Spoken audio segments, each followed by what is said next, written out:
কেতিয়াবা ৰাখিছ এইটো বস্তুটো কেতিয়াবা ৰাখিছে মই ভালকে নাজানো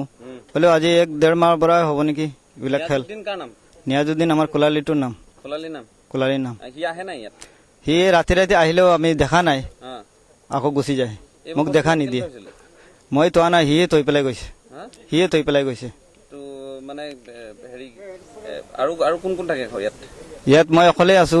আৰু বাৰাগড়ৰ মানুহ আছে আচ্ছা ইয়াত কিমান মানুহ আছে বাৰাগড়ৰ মানুহ আছে 2 গৰাকীমান ঘৰ ক'ত মোৰ ঘৰটো শিলচৰ কৰিমগঞ্জ ইয়াত কেই বছৰ হ'ল ইয়াত থকা 2-3 বছৰ আছে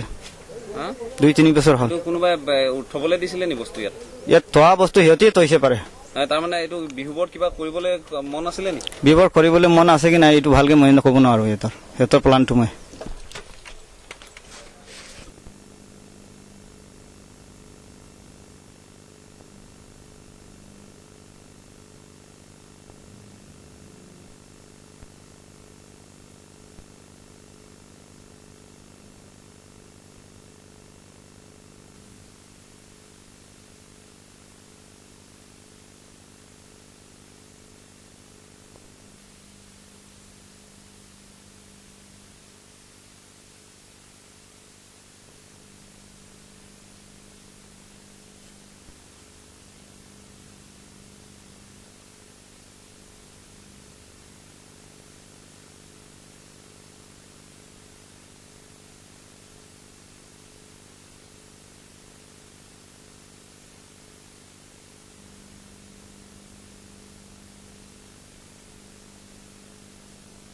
শিৱসাগৰ জিলাৰ অসম নাগালেণ্ড সীমান্তৱৰ্তী অঞ্চল বিহুবৰ আজি কিছুদিন পূৰ্বে চোৰাংচোৱা সূত্ৰই তথ্য প্ৰকাশ কৰিছিল যে বিহুবৰত যিকোনো ধৰণৰ কুটাঘাতমূলক কাৰ্য সংঘটিত হ'ব পাৰে আৰু এই তথ্যৰ ভিত্তিতে ইতিমধ্যে অঞ্চলটোত ব্যাপক তালাচী অভিযান আৰম্ভ কৰিছিল সেনা আৰু আৰক্ষীয়ে সাম্প্ৰতিক সময়ত আজি কিছুদিন পূৰ্বে গেলেকী আৰক্ষী থানা আৰু সেনা বাহিনীয়ে নিয়াজুদ্দিন তালুকদাৰ নামৰ এজন যুৱকক যথেষ্ট পৰিমাণৰ বিস্ফোৰক সামগ্ৰীসহ গ্ৰেপ্তাৰ কৰাৰ পাছত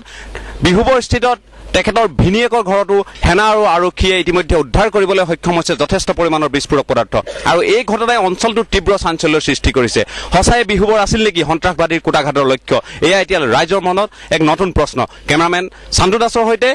বিহুবৰৰ পৰা মই Rajdeep Bailung Baruah North East television.